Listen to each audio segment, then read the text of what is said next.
외고는 곧 출시자라는 말은 이제 옛말이 됐고 정시도 고려해야 된다는 분위기로 한다는 겁니다. 그러면 내신은 그렇다고 치자. 5등급제니까 뭐 모두가 1등급 받을 수 없잖아요. 그러면 도대체 외고만의 특징이 뭐지? 외고나 특목고가 가지고 있는 우리가 5등급제에서 내신으로 그렇게 불리하다고 말들을 하는데 그럼에도 불구하고 우리가 외고를 가야 될 이유가 뭘까? 라고 묻는다면 저는 단연 이 부분을 강조하고 싶어요. 생기부. 반갑습니다. KNS 박동수 소장입니다. 특목고로 입학한 학생들, 29학년도를 준비한 학생들 되겠죠. 물론 지난해 이제 대입제도가 5등급제로 바뀌게 되는 28학년도 학생들을 위한 영상을 찍었었는데요.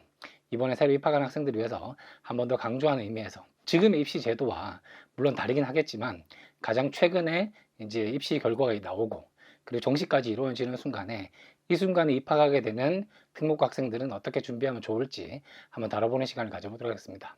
자, 제목에서 보시는 것처럼 외고 합격생들을 위한 28학년도 그리고 29학년도 주요 입시 전략이 되겠는데요.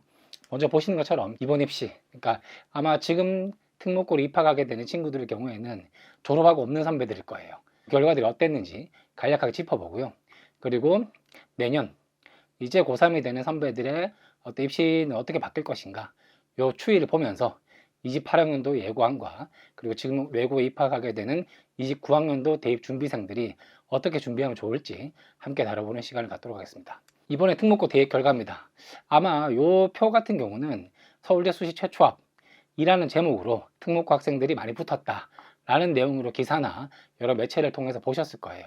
그래서 뭐 수시에 특목고가 강하다, 뭐 강남 지역 학생들이 강하다 이런 기사를 통해서 많이 보셨을 텐데요. 물론 보시는 것처럼 이게 지금 2022년도부터 시작해서 쭉 나오죠. 지금 아무래도 기존 제도 하에서는 특목 학생들이 좀 더 좋은 결과를 가져간다 이걸 반증하는 데이터가 될 거고요. 그렇다면 이제 우리에게 궁금한 건 그런 거죠. 이제 외고에 입학하는 5등급제 2년차가 되는 우리 아이에게는 이 특목고 천하의 분위기가 여전히 유효할까?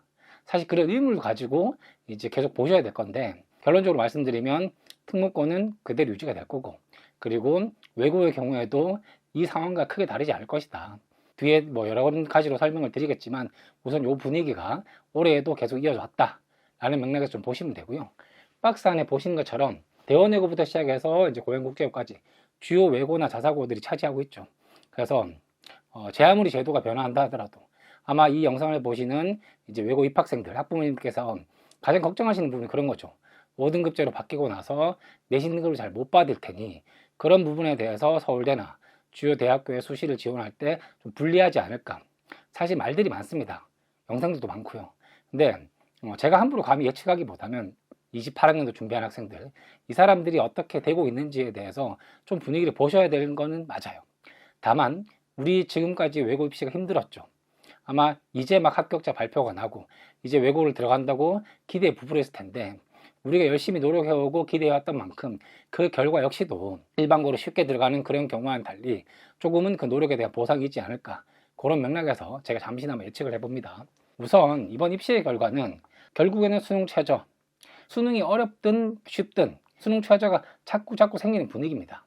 그러다 보니까 이제 과거에처럼 9등급제든 아니든 간에 우리가 과거에 경험해왔던 것처럼 외고 특목고 들어왔어?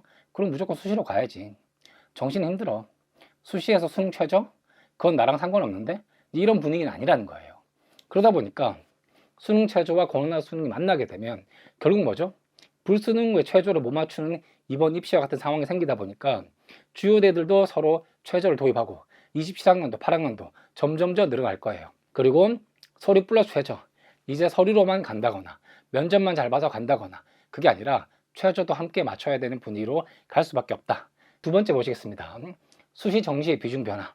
자, 뒤에서 자세하게 다루겠는데요. 뭐가 됐든 간에 27학년도, 8학년도, 9학년 됐든 이제는 뭡니까? 우리가 특목고, 외고든 그리고 뭐 자사고든 다닌다 하더라도 이제 수시만 해서 힘들어요. 정시까지도 같이 고려를 해야 됩니다. 공교롭게도 제가 말씀드렸지만 오늘 이 영상을 찍는 12월 30일 기준으로 정시 원서수 2일차입니다. 주요대 기준으로 연세대학교의 경우에는 국제계열에 한해서 정시도 면접이 있어요.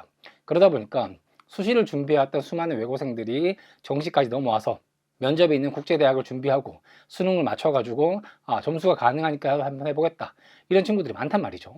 그런 의미에서는 과거에 수시 위주로 쏠렸던 비중이 이제는 정시로도 같이 간다. 외고는 곧 출시라는 말은 이제 옛말이 됐고 정시도 고려해야 된다는 분위기로 한다는 겁니다. 그러면 이번에 입학하게 된 29학년도 외고 입학생들의 경우에는 정시까지도 함께 고려할 수 있도록 수능 준비를 철저하게 해 나가야 된다, 이런 분위기라는 걸 한 번 더 강조드리고요. 가장 중요한 부분이 이런 것들이죠. 내신은 그렇다고 치자. 5등급제니까 모두가 1등급 받을 수 없잖아요. 그러면 도대체 외고만의 특징이 뭐지?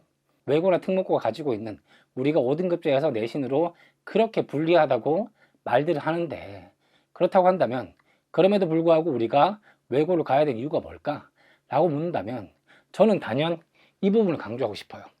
생기부. 서울대는 이미 생기부를 본 지가 오래됐습니다. 생기부를 많이 본다고 얘기를 하죠.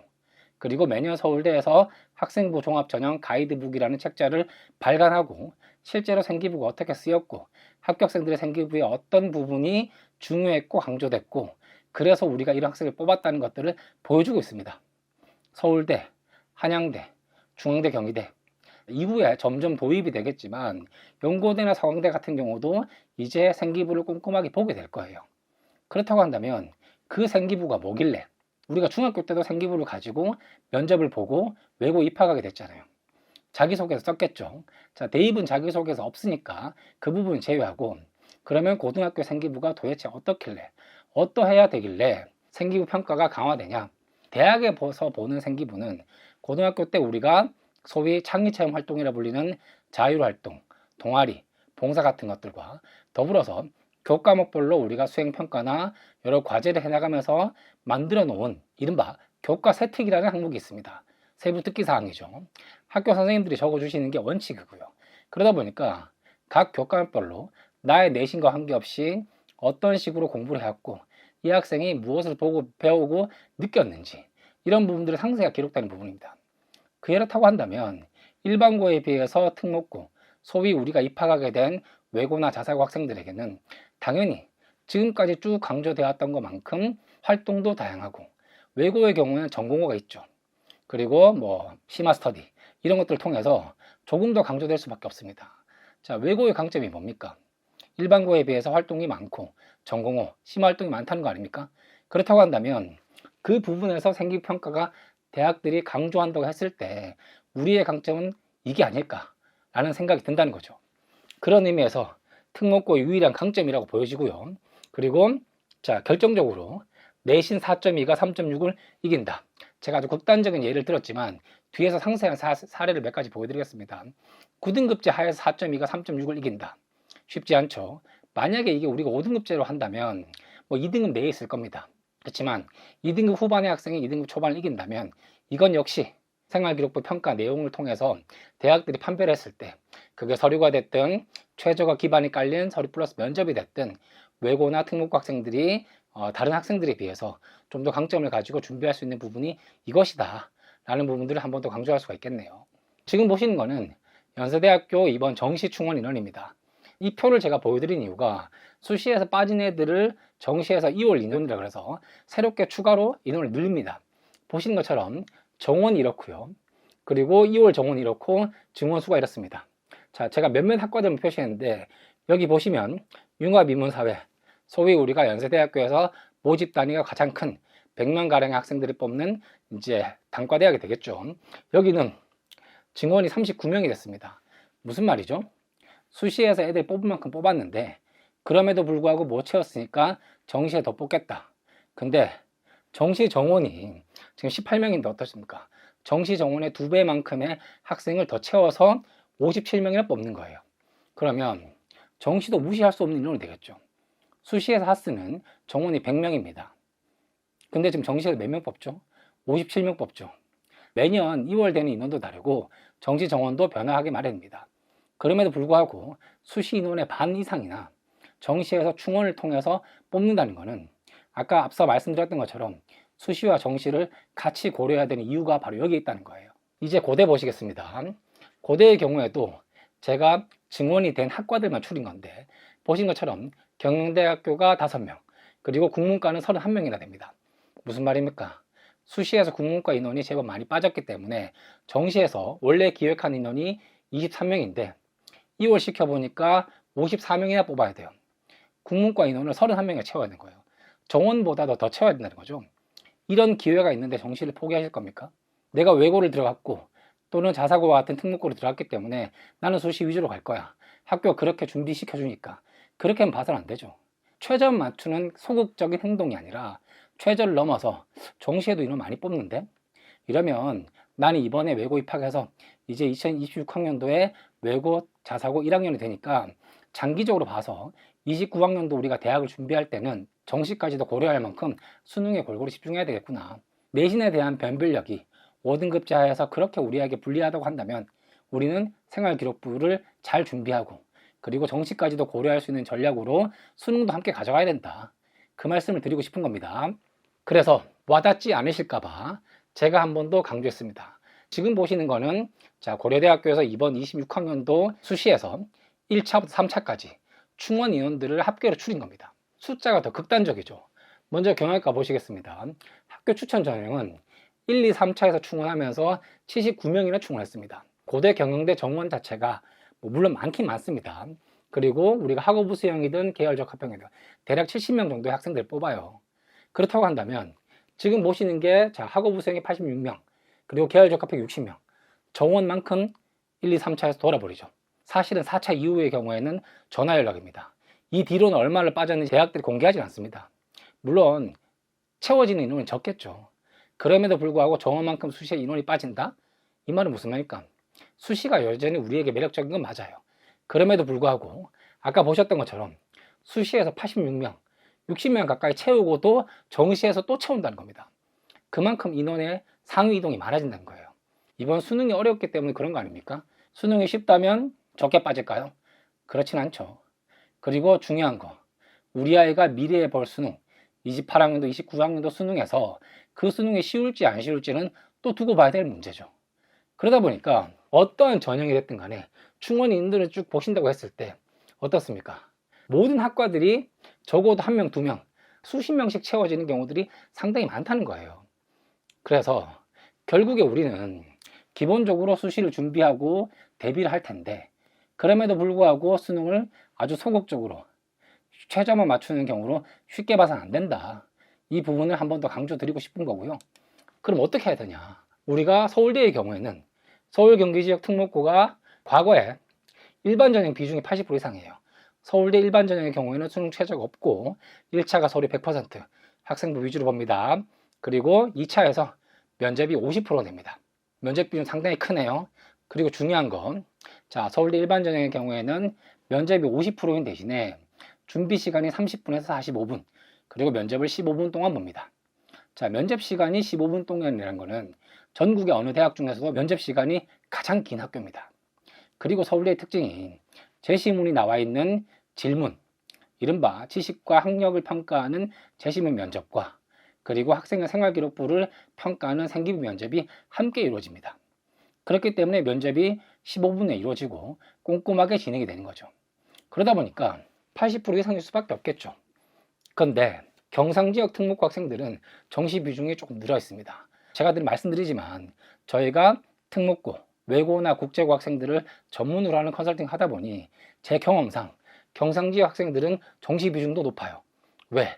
아랫지방으로 갈수록 특목고라고 해서 그 내신이 높다고 한들 무조건 좋은 어떤 결과로 이어지는 경우는 아니기 때문에 정시를 대비하는 경우도 상당히 많습니다. 고대의 경우 어떻죠? 서울권 외고의 경우에는 학업부 수행의 35%, 계열 적합형의 20%, 정시도 이제 준비를 하고 있습니다. 이번 결과에 대해서 말씀드리는 거예요.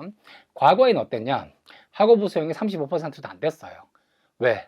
학업부 수행은 고려대학교가 4.8, 2023학년도의 경우에는 수능 최저가 4.7이었습니다.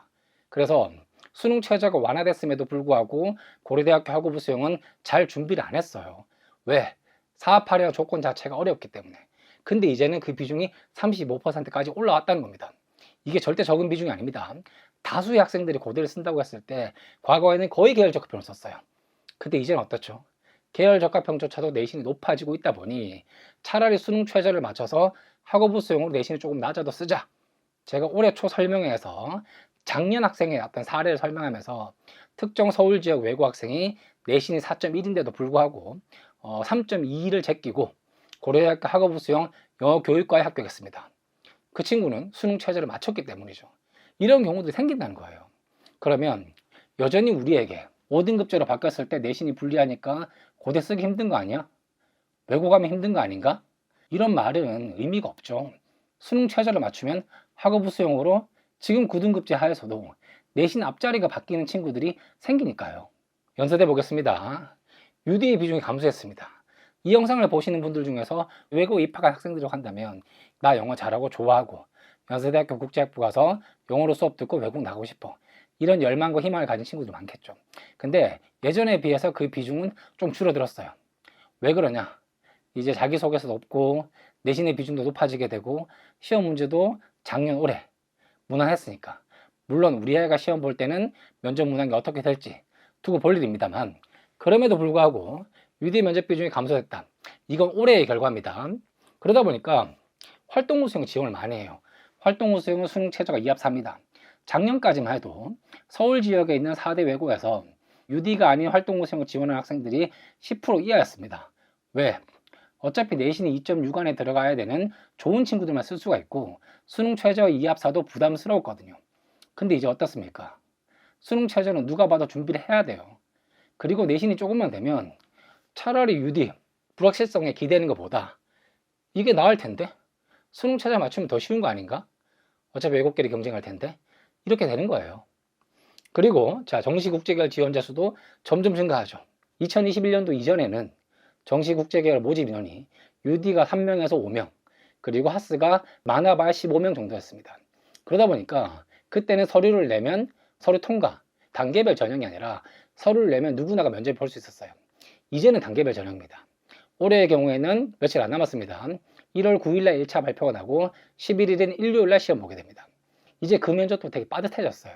제가 하고 싶은 말은 뭐냐면 결국에는 정시에 아까 보신 것처럼 하스의 경우에 2월 인원이 39명까지 늘어서 57명이나 뽑게 되는 이런 정시에 대단히 모집 단위가 생기기 때문에 우리는 수능 최저도 챙겨야 되고 정시도 준비를 해야 된다는 거예요.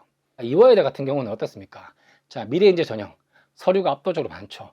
왜? 서류 100%로 끝나는 거니까. 자, 제가 앞서 말씀드렸던 것처럼 생기평가 강화한다. 이게 올해 입시 결과에 대한 실제 사례입니다. 자, 서울대 어떻죠? 동아시아 문학부. 이 친구 경우에는 전공을 중심으로 교과서 혜택을 잘 차렸습니다. 그래서 자신이 밀고자 하는 그러니까 자신의 전공어를 아주 잘 꾸몄기 때문에 3.6인데도 합격을 했습니다. 다른 학교의 3.1 같은 전공 학생은 떨어졌습니다. 서울대가 생기비 많이 본다는 게 이런 말입니다. 두 번째, 자, 언어학과 지원 학생입니다. 국어랑 수학과 사회 교과서 혜택이 탁월했습니다. 제가 좀 특이했던 부분은 수학에 대한 생기부 교과서 혜택이 잘 적혀 있었습니다. 자, 보통 수학에 대한 교과서 혜택은 어떤 과목에 어떤 개념들을 잘 적용했다 또는 일상생활 속에서 뭐 수열이나 그리고 등비급수의 내용들을 찾아봤다 이런 내용들이 많은데 이 친구는 좀 달랐어요. 제가 자세하게 언급하기는 어렵지만 아무튼 언어학과를 쓰면서도 수학 혜택이 좀 특이했다 보니까 3.2인데도 합격을 했어요. 2.8은 불합격이죠. 이건 같은 학교에서 불합격한 경우입니다. 성대 같은 경우는 어떻죠? 자, 의상학과 자체가 좀 생뚱맞을 수도 있는데 외고나 자사고 학생들의 경우에는 성대 의상학과를 쓰는 경우도 있습니다. 창의체험 활동, 소위 우리가 자율활동, 동아리활동, 봉사활동이라 불리는 그 부분에서 전공 적합성, 의상 관련된 동아리 활동이나 동아리 활동 중에 의상을 직접 제작했다 이런 내용들이 나온단 말이죠. 그러다 보니까 3.4가 합격하고 3.1이 불합격하는 경우도 생겨버렸습니다. 두 번째, 한문교육과. 자, 이번에 신설되고 15명을 새로 뽑았습니다. 수시에서. 근데 여기는 면접이 있어요. 그러다 보니까 어떻죠? 생기부 면접에서 사회나 역사에 대한 본인의 교과서 혜택 부분을 잘 어필하다 보니 3.7이 합격하고 3.3이 불합격하는 경우도 생겨버렸습니다. 지금 제가 보여드리는 대학별 몇몇 사례들이 전부 다 내신 역전하는 사례예요. 그러면 우리 아이가 준비하게 될 29학년도 5등급제 하에서는 사실 대체로 1등급이나 2등급 사이에서 내신을 갖게 될 거예요. 9등급제 하니까 이렇게 세분화돼 있죠. 그러면 같은 2등급 내인데 그렇게 다를까? 네, 2등급 구간이 상당히 크죠. 레인지가 넓습니다. 그러면 그 안에서 누구는 되고 누구는 안 되고 이런 걸 판별하기 위해서는 뭡니까? 결국은 생활기록부의 교과 세특이나 창체활동, 자, 글로 적혀지는 부분들, 이 학생들의 학업 역량이나 또 교과 활동들, 그리고 학교 생활을 어떻게 했는지를 잘 보여줘야 나보다 높은 내신들을 꺾어내고 들어갈 수 있다는 거예요. 특히나 자, 중대 같은 경우는 어떻죠? 4.7. 아마 이 정도 내신이면 2등급 후반이거나 5등급 자에서 또는 3등급 초반이 될 거예요. 그럼에도 불구하고 뭐죠? 이긴다는 거죠. 이런 상황들이 자꾸 생깁니다. 지금 보여드린 자료도 결국에는 27학년도를 준비하는 이제 고3이 되는 선배들이 9등급제까지이기 때문에 잘 와닿지는 않을 겁니다. 이제 2학년이 되는 친구들에게도 쉽게 와닿지는 않을 거예요. 제도의 첫 희생자들이기 때문에 그렇죠. 근데 지금 이제 외고로 입학하는 29학년 대비생들에게는 이제 새로운 도화지에 고등학생이라는 고1이라는 느낌으로 새로 그려가야 되는 거예요. 5등급제가 어떻다라는 게 중요한 게 아니라 어차피 내 위에 선배들이 5등급제 하에서 첫 제도의 시행으로 어떤 결과를 보여줄 거기 때문에 우리는 그 결과를 보고 잘 따라가면 됩니다. 그럼에도 불구하고 제가 이 영상을 통해서 강조하는 거는 9등급제가 됐든 5등급제가 됐든 수능 자체가 중요하다는 거 변함없는 사실입니다. 그리고 제가 강조하는 부분이 뭐죠? 외고나 국제고, 특목고를 들어갔기 때문에 우리가 수능을 준비하되 수능 최저 맞추자? 이런 안일한 생각은 안 된다는 거죠. 앞서 정시 2월 인원, 그리고 수시 충원 인원을 보여드렸던 것도 결국에는 정시도 매력적인 증원된 인원들이 있기 때문에 그렇다는 겁니다. 그리고 마지막으로 강조하는 부분은 뭐죠? 결국엔 생기부를 잘 갖춰야 된다. 그러면 이 생기부를 잘 갖춘다는 게 어떤 의미죠? 5등급제 하에서 변별력이 없기 때문에 우리 외고, 내가 입학한 학교가 나에게 해줄 수 있는 가장 좋은 점이 9등급제 수시로 선배들이 과거에 많이 갔던 것처럼 학교 프로그램이 다양하고 전공을 비롯한 여러 활동들이 많기 때문에 나는 그걸 적극 활용하겠다. 이런 전략으로 가지고 가야 된다는 거죠. 그러면 내년도 수시는 어떻게 변할까? 요거는 직접적인 관련 없지만 대학의 방향이나 흐름과도 관련되기 때문에 간단하게만 짚어보겠습니다. 자, 연대는 어떻죠? 국제형이 다 5배수입니다. 학종 국제형은 지금 모르실 거예요. 아까 보셨던 하스 같은 경우 있죠? 자, 정원이 100명입니다. 근데 5배수예요. 그러면 1차에서 이제 서류로 500명 가까이 뽑는 거예요. 웬만한 학교 단과대학의 정원만큼이죠. 그만큼 많이 뽑습니다. 그리고 하스가 110명, 그럼 550명이 되겠네요. 그리고 고려대, 자, 학폭의 감점 기준이 구체화되고 서강대의 경우는 어떻죠? 학생부 종합 전형을 1과 2로 세분화시킵니다. 서강대는 원래 모집도 아니가 적었기 때문에 사실 이 부분에 크게 문제가 안 돼요. 다만 성균관대의 경우 어떻죠? 교과, 졸업생도 지원 가능하다. 요건 하나의 메리트가 되겠죠. 그리고 융합인재, 수능 최저가 새로 생깁니다. 제가 말씀드렸죠. 수시도 수능 최저가 자꾸 생기는 추세라고. 성균관대의 경우에는 학생부 종합 전형에 2개가 있습니다. 융합형과 탕부형. 그럼에도 불구하고 융합인재와 탕부인재. 이름 바뀝니다. 근데 이제 내년부터는 어떻죠? 새로운 전형에서 3합6이 생깁니다. 융합 전형에서. 그러면 이게 28학년도 5등급제 첫 시행될 때 갑자기 사라질까요? 아니요. 저는 그대로 있거나 더 강화될 가능성이 크다고 봐요. 그러면 29학년도를 준비하는 우리 아이에게도 분명히 이거는 그대로 갈 가능성이 크겠죠. 수능 최저 도입이 늘어난다는 것도 기억하셔야 됩니다. 한양대 경우 어떻습니까? 이제 학생부 평가를 폐지하고 노수 100%. 자, 만약에 우리 아이가 중학생이고 이제 고등학교 들어가는데 원래 글쓰기가 뛰어났다. 외고나 특목고를 들어갔지만 자사고를 들어갔지만 그래도 글쓰기가 뛰어났다.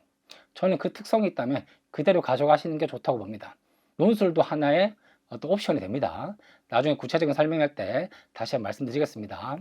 그렇다고 한다면 28학년도 지금 입학하는 외고생들의 선배가 되겠죠. 학생부 반영 확대. 자, 제가 생기부 크다고 말씀드렸는데 확대가 된다고 얘기하죠. 그리고 교과 이수 내용. 이거는 5등급 제하에서 새롭게 도입되는 융합 과목과 선택 과목에 대한 설명입니다. 세 번째, 그렇다고 한다면 5등급으로 희석되는 그 등급별로 세분화된 격차를 어떻게 구분하지? 첫 번째, 수시에서는 교과에서도 이제 생기부를 보겠다는 겁니다. 보통 학생부 교과는 학교장의 추천을 통해서 내신이 아주 좋은 전교 1, 2등 친구들을 학교에서 내신만 보고 뽑는 거예요. 근데 이제 생활기록부도 보겠다는 거죠. 정시는 어떻습니까? 수능 플러스 생기부. 서울대가 이미 28학년부터 교과 역량평가라고 해서 40% 반영하도록 바뀌어버렸어요. 그러면 생기부를 못 챙기면 그게 수시가 됐든 정시가 됐든 불안해지는 거예요. 제가 말씀드린 거는 단순히 등급을 얘기하는 게 아닙니다. 내가 외고 갔는데 아, 이번에 2등급 맞았어. 나 이제 망했는데 어떡하지? 자퇴해야 되나? 재수해야 되나? 그게 아니라 학교 생활 중에서 나의 생기부를 잘 만들어야 된다는 거예요. 그러니까 우리가 외고를 가서 성적을 못 받았다. 단순히 자퇴해서 서울대 갈 수 있다. 이제 이건 아니라는 거예요. 생기부 자체가 반영이 되는데 그걸 버리고 자퇴를 한다? 검정고시로 간다? 쉽지 않죠. 두 번째, 교과 이수 내용. 진로나 융합 과목에 대한 선택을 신중하게 해야 된다. 왜? 다수의 대학들이 전공 적합성 그리고 학업 능력에 대해서 평가를 하겠다라고 지금 얘기를 하고 있습니다. 그리고 그런 안들이 나오고 있는 상태죠. 그렇다고 한다면 그 부분들에 대해서 우리가 어떤 전공과 어떤 융합을 택할지 보셔야 되겠죠. 다만 제도 시행의 첫 해인 28학년도 이제 고2가 된 학생들의 경우에는 지금 제도 첫 해이기 때문에 불안해서 다수의 학생들이 방향으로 가고 있습니다. 제가 외국어를 설명해서 다시 말씀드리겠지만 중요한 건 뭐죠? 어쨌든 내가 특정 전공을 희망한다. 그러면 융합이 됐든 선택이 됐든 자율이 됐든 어떤 그 과목에 대한 교과 이수를 하는 게 중요하죠. 서울대는 어떤 과목이 있으면 좋다. 이런 것들을 이미 공개하고 있습니다. 다만 문과의 경우에는 큰 차이가 없으나 이과의 경우에는 지정 과목이나 어떤 교과목을 들으면 좋겠다. 나오고 있습니다. 세 번째, 변별력. 결국은 뭐죠? 정성평가죠. 숫자로 계량하기 힘든 내신이 5등급제화 되어버렸으니 내용을 평가하겠다. 생활기록부를 보겠다. 면접을 보겠다. 제시문 면접을 통해서 이 학생의 학업 능력을 내가 측정하겠다. 이런 식의 내용이 된다는 거죠. 그러면 생기부 반영은 어떻게 확대되냐? 서울대는 정시를 줄이는 대신에 학생 반영합니다. 전공 연계 과목을 이미 보여주고 있어요. 그리고 고려대 같은 경우는 9월 2일에 발표를 했습니다. 자연계열의 수학이나 과학, 권장 이수 과목을요. 뭘 들으면 좋겠다라는 것들을 학과별로 상세하게 얘기하고 있어요. 한양대 같은 경우는 어떻죠? 교과 전형에 생기부 세특 반영을 하겠다. 지금 고려하고 있는 경우고요. 이화여대의 경우에는 정성평가. 정성평가란 말은 결국은 생활기록부 내 교과 세특 이걸 가지고 면접을 보거나 상세하게 평가하겠다라는 얘기가 되겠죠. 두 번째 보시겠습니다. 그럼 교과 이수 내역은요. 서울대는 이미 6월 30일 날 올해 전공 연계 과목을 말씀을 했고요. 다만 어떻죠? 경상계열이나 물리, 사범대 일부 과목에 대해서는 권장 과목이 없어요. 만약에 내가 찐 문과고 외고를 갔기 때문에 나는 어문계열로 갈 거야. 이라면 상관없습니다. 하지만 자연 쪽도 생각하는 외고지만 자연계 쓸 수 있죠. 일부 학생들의 경우에는 기한에 미적 분투를 해야 되는 경우가 생긴다는 거예요. 그리고 고려대의 경우 어떻죠? 전공적합성과 학업 영역에 감평가를 하겠다. 이건 결국 뭡니까? 너 생기부를 보는데 생기부 교과 세특 내용이 잘 되어 있냐? 근데 그 세특이 중요한 게 아니라 어떤 과목을 잘 들었지? 너가 지원한 학과와 연결되어 있나? 이걸 보겠다는 거예요. 연세대도 어떻죠? 전공적합성 그리고 전공 권장 필수 과목을 세분화 아직 발표는 안 했습니다만 연세대도 곧 서울대와 같은 방식으로 세부 계획을 마련하겠다는 거예요. 고등학교 때 무슨 과목을 들었으니 요거 우리 학과랑 관련돼 있고 그럼 이 세특을 보고 내가 너의 학업 능력 평가할게 이런 얘기를 하는 겁니다. 경희대는 이미 정시에서 학생부 교과 반영하겠다고 발표를 했죠 올해. 그리고 변별력 이 부분이 이제 우리가 가장 걱정되는 부분 대학별 고사가 될 텐데요. 서울대는 어쨌든 일반 전형의 2차 면접의 변별 요소 제가 처음에 말씀드렸죠. 서울대 일반 전형은 면접이 50%다. 준비 시간 30분, 면접이 15분으로 전국 대학 중에 가장 길다. 그럼 준비 시간과 면접을 늘린다기보다도 면접을 보는 그 15분 동안 어떻게 학생을 평가할지에 대해서 아주 꼼꼼하고 집요하게 물을 겁니다. 과거에 서울대가 자기소개를 했을 때는 면접을 보기 전에 이미 낸 서류에서 내가 고등학교 때 감명 깊게 읽은 책 3권에 대한 300자 이내의 간단한 평가를 써서 내야 됐었어요. 그것도 질문을 받았었습니다.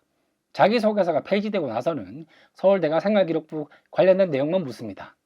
그러면 예전에 그랬던 걸 다시 안 하려는 법도 없고 지금까지 생기부만 가지고 물었다면 다른 거 물을 수도 있겠죠. 이 학생의 학업 능력에 대한 것들 말이죠. 서강대 보시겠습니다. 학생부 전형 교과 전형에서 수능 최저 조건 조정이라는 말은 지금 있는 조건에 대해서 더 강화할 수도 있겠다 라는 얘기가 되겠죠. 성대 같은 경우 어떻죠? 융합인재 전형의 수능 최저 아까 보여드렸습니다. 그리고 사범대는 정시 학종을 100% 선발하겠다. 이제 마지막입니다. 그렇다고 한다면 우리가 준비하게 될 28학년도, 29학년도 장기적인 관점에서 우리가 앞으로 남은 2년, 3년 이걸 어떻게 준비해야 될까? 첫 번째, 수능 최저는 반드시 제가 누누이 강조하고 다시 한번 강조합니다. 최저는 그야말로 최저예요. 기본 조건입니다. 수능 최저는 뭐죠? 수시에나 쓰이는 겁니다. 정시는 수능 성적이 좋으면 좋을수록 좋죠. 그렇기 때문에 뭐죠? 대학별 수능 최저를 고려해서 전형별로 최저를 숙지해야 된다. 왜? 내년도에 새로 생기고 내후년도에 뭐가 새로 생길지 모르니까요. 두 번째, 교과 추천을 활용해야 된다. 자, 이 부분은 뭐냐면 어차피 5등급제 하에서 자, 1등급은 10%까지죠. 그러면 9등급제 기준으로 치면 1, 2등급이에요. 상위 10% 안에 들면 1등급이니 교과 추천의 조건이 된다면 이것도 쓰셔야 돼요. 무슨 말이냐? 통상 외고나 국제고 학생들은 자사고 다니고 있는 학생들은 내신 등급 자체가 그렇게 높게 받지는 못합니다. 어디에서 들어본 것처럼 1.0, 1.34 이런 내신 구조가 나올 수가 없어요. 그러다 보니까 5등급제로 바뀌었을 때는 그럼 같은 1등급인데 얼마만큼 나올 거지? 보통 9등급제에서는 1.5 안에 드는 내신이 국제고 특목고에 나오지 않기 때문에 교과 추천 전형은 쓰지 않습니다. 그렇기 때문에 일반고 학생들이 많이 쓰고 대학 어디가에 나와 있는 50% 컷이나 70% 컷 성적을 찾아보면 다 높은 내신이에요. 근데 이제 자, 등급의 구간이 아주 넓어지고 그리고 내가 외고나 국제고나 특목고를 다니고 있다 하더라도 나 1점 얼마가 나올 수가 있어요. 그렇다고 한다면 교과 추천도 활용해 볼 만하죠. 요거는 그간의 선배들과 27학년도를 준비하는 지금 고3 되는 선배들과 아주 다른 방식이에요. 이제 고1, 고2가 되는 친구들은 이런 것도 활용해보는 방법이 필요하다. 세 번째, 자, 교과서 혜택을 챙겨야 된다. 늘 말씀드립니다. 교과서 혜택이라 말씀하시는데 저 그게 뭔지 모르겠어요. 선생님이 써주시는 건데 제가 어떻게 관여하죠? 저는 시킨 대로 수행평가 열심히 했는데 내용은 다르던데요. 교과서 혜택의 핵심이 뭡니까? 내가 한 학기 혹은 1년 동안 그 교과목을 배우면서 수행평가, 과제, 해왔던 것들에 대해서 내가 얼마나 진정성을 갖고 깊이 있게 탐구했느냐를 평가하는 내용이에요. 그걸 선생님들이 써주시는 겁니다. 이 학생이 어떻게 준비했고 어떻게 노력했고 그리고 심지어 학교에서 학기 동안 뭐 퀴즈가 됐든 혹은 예전처럼 우리가 대회 수상 실적을 기록하지 못하니까 뭐가 됐든지 간에 기록을 해주는 거예요. 이 교과서 혜택이란 말은 결국은 학교생활 기간 중에 너가 중간고사나 기말고사 기간에 열심히 내신을 잘 챙기는 건 물론이거니와 평소에 네가 얼마나 잘했는지 이런 부분들을 교과별로 평가하는 거예요. 그러다 보니 생기부변 면접도 강화될 가능성이 크고 적어도 대부분의 대학들의 생활기록부 기반 면접이면 무조건 30%를 반영합니다. 그럼 뭡니까? 학교생활 충실히 하고 그리고 교과별로 내가 뭘 했는지 잘 숙지하고 그리고 수행평가가 됐든 과제물이 됐든 진정성을 가지고 내가 하고 그 내용이 잘 기록이 돼 있어야지만 이걸 가지고 내신 0.34점 정도는 그냥 뒤집는 거예요. 5등급 기준이면 뭐죠? 한 등급 정도도 변화할 수 있는 게 바로 이 구간입니다. 자, 그렇다고 한다면 2학년이 될 제도의 첫 해죠. 2학년들은 어떻게 해야 되냐? 자, 이미 끝났기 때문에 1학년은 2월까지 1학기 생기부 검토하고요. 보통은 3월, 7월 사이에 우리가 중간고사, 기말고사를 보니까 학교 과제에 충실해야 될 수밖에 없죠. 그러다 보니 이제 2학년 1학기 끝날 때쯤이면 진로 저 어디 가야 되죠? 이거 고민하죠. 그리고 연말이 되면 뭐죠? 2학년 생기부 이제 검토 수정 그리고 구체적으로 내가 무슨 과 쓰고 싶은데 이런 걸 준비해야 된다는 거죠. 그러면 지금 입학하는 1학년들 이제 부푼 꿈을 안고 기대했던 외고나 국제고, 자사고, 특목고 입학한 친구들이라면 이제 어떻게 해야 될까? 3월달 제가 다 비웠죠. 뭘 모르는데 뭘 합니까? 자, 4월부터 7월까지 중간고사, 기말고사 자, 내가 기대하는 학교에 들어가서 첫 중간고사, 기말고사 보게 될 거예요. 5등급제이기 때문에 내가 지금까지 중학교 때 받아왔던 내신 등급과 조금 다른 느낌일 겁니다. 물론 이 구간에서 좋은 성과를 얻기도 하고 좌절도 할 거예요. 중요한 건 뭐죠? 7월이 끝나고 나면 첫 생활기록부를 작성하게 될 겁니다. 그때 내가 한 학기 동안 뭘 했는지 잘 고민하시고 선생님이 작성해 주신 생기부에 대해서 잘 확인해 볼 필요가 있고 그리고 자율이나 동아리 활동 모르기 때문에 이것저것 해보겠죠. 저는 적극 추천합니다. 고등학교 입학하자마자부터 난 어디 쪽으로 지나갈 거니까 무조건 이 동아리 들어갈 거야. 저는 그건 좀 아니라고 봐요. 뭘 모르는데 이것저것 경험해보면 좋죠. 실제로 학교 선배들 보면 1학년 때 동아리 활동과 2학년 때 동아리 활동 자체가 다른 경우들이 많습니다. 반드시 동아리가 같아야 되고 진로가 같아야 되는 건 아닙니다. 당연히 내신 잘 챙겨야 되겠죠. 수행평가도. 그리고 8월 방학 기간이 되겠죠. 작성된 생기부를 잘 검토하셔야 되고요. 진로에 대한 고민은 1학년 때 꾸준히 하셔야 됩니다. 나는 처음부터 이걸로 정했어. 그렇게 안 풀리는 경우가 인생이죠. 저는 늘 고3들만 상대하기 때문에 원했던 진로와 방향이 바뀌는 경우를 많이 봐요. 특히 이번처럼 수능이 어려웠던 경우에는 수시에 내가 희망한 대로 썼지만 그 결과가 좋지 않거나 그리고 의도하지 않게 흘러가는 경우가 많단 말이에요. 그러다 보니까 지금 이제 고등학교 입학하는 것도 물론 자신감을 가지고 희망적인 기대를 안고 나는 무조건 어디 갈 거야. 자, 자신감은 좋습니다. 하지만 우리가 보게 될 시험에서는 어떻죠? 제도가 아직 확정되지도 않았고 수능이 어떻게 나올지도 모르기 때문에 여러 가지 가능성을 열어두고 고민을 하시는 게 맞다는 거죠. 그리고 이제 9월, 10월, 12월이 되면 어떻습니까? 이제 2학기 생기부 새롭게 작성하는 거 1학기 때와 비교해서 어떤 식의 보완이 필요한지 고민하셔야 된다는 거죠. 그래서 이제 외고에 입학하게 될 학생들이라면 2029학년도 5등급제 2년차가 되는 예비 고1 학생들이라면 당연히 생기부 집중하셔야 되고요. 지금 당장 여러분들이 하실 건 없습니다. 다만 1학기가 끝날 때 한 번 더 가이드 받으시고요. 2학기 끝날 때쯤이 어떻습니까? 이제 1학년 때 2번의 생기부 결과가 나오기 때문에 뭐죠? 1학기 때와 비교해서 2학기 때가 어때야 될지 그리고 2학년 때는 어떻게 좀 더 챙겨야 될지 이런 부분들 전체적인 관리가 필요해 보입니다. 중요한 거는 제가 한 번 더 교과 세특에 대해서 강조를 하자면 수행평가 일단 서식에 맞게 작성하고 주제가 명확해야 된다. 이건 학교에서 다 가이드를 줄 겁니다. 학교별로 자 어떤 학교에 따라서는 이제 구글 문서의 형식이나 또는 자료집 형태 혹은 예시 어떤 글과 같은 형태로 다 내용을 줍니다. 어쨌든 서식에 맞춰서 잘 작성을 해야 되고요. 두 번째 보고서 및 연구자료 이건 있는 경우도 있고 없는 경우도 있습니다. 학교마다 차이가 있으니까요. 그럼에도 불구하고 문학은 새롭거나 다른 관점으로 제가 이렇게 표현한 이유가 대부분의 교과목에서 국어나 전공어 특히 영어 교과목 같은 경우는 학년이 올라갈수록 대부분 비슷해지는 경향이 있습니다. 왜냐하면 학교에서 제공할 수 있는 이제 작품의 경우가 제한될 수밖에 없죠. 다양하지가 않아요. 현대문학의 노벨상을 받은 누군가의 어떤 작품 분석하라? 선생님들이 연구를 하셔야 되기 때문에 이건 현실적으로 좀 어려운 부분이에요.